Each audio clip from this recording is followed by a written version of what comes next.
បើយើងនិយាយពីព្រះដែលសុភាពរំទុំនិងចិត្តល្អបំផុតក្នុងចំណោមព្រះ Olympus នោះឈ្មោះទី1ដែលយើងត្រូវលើកឡើងមកនិយាយគឺ Hestia មានឈ្មោះរ៉ូម៉ាំងថា Vesta ជាបុត្រីទី1នៃ Titan Cronus និង Rhea ទ្រង់ជាបុត្រច្បងបង្អស់ក្នុងចំណោមបុត្រទាំង6អង្គដែលគេហៅថាព្រះ Olympus ដំបូងទាំង6អង្គ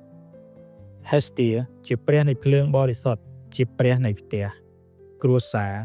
និងចំណងតាក់ទងគ្នានៅក្នុងគ្រួសារនិងសហគមន៍ជាទូទៅគេពិពណ៌នាថា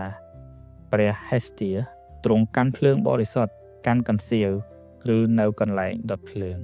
ចំណែកឯនៅឋាន Olympus Hestia ទ្រង់គ្មានបល្ល័ង្កអង្គុយនោះទេទ្រង់អង្គុយនៅចំកណ្ដាលនៃទីប្រជុំព្រះទាំងឡាយនិងមើលថែរក្សាភ្លើងបរិសុទ្ធនៅទីនោះកាលដែលទ្រង់មិនទទួលបល្ល័ង្កណាមួយក្នុងចំណោមបល្ល័ង្កទាំង12ហើយទុកបល្ល័ង្កនោះឲ្យព្រះផ្សេងជាអ្នកអង្គុយ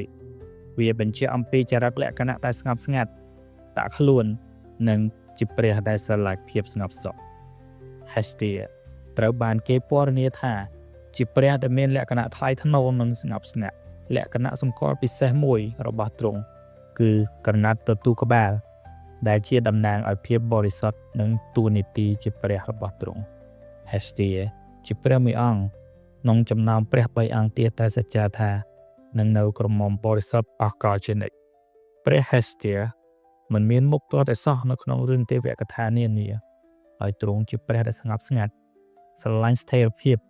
និងមិនធ្វើរឿងប្លែកៗឬចូលរួមកិច្ចការរបស់ព្រះនៅឋាន Olympus ឡើយបើតែទ្រង់មិនសូវមានមុខដូចជាព្រះធំៗដទៃទៀតប៉ុន្តែនៅគ្រប់ផ្ទះគ្រប់អគារគ្រប់ទីកន្លែងសុទ្ធតែមានកន្លែងដុតភ្លើងដែលជាការគោរពដល់ព្រះអង្គនេះហើយកន្លែងដុតភ្លើងនោះគឺគេដុតអស់ភ្លើងឲ្យឆេះរហូតមិនឲ្យរលត់ជាដាច់ខាតទោះបីជាព្រះទ្រង់មិនមានមុខច្រើននៅក្នុងកិច្ចការផ្សេងៗរបស់ព្រះ Olympus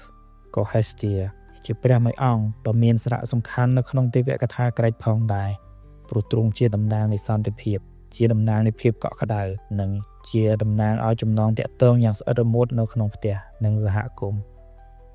សូមអរគុណ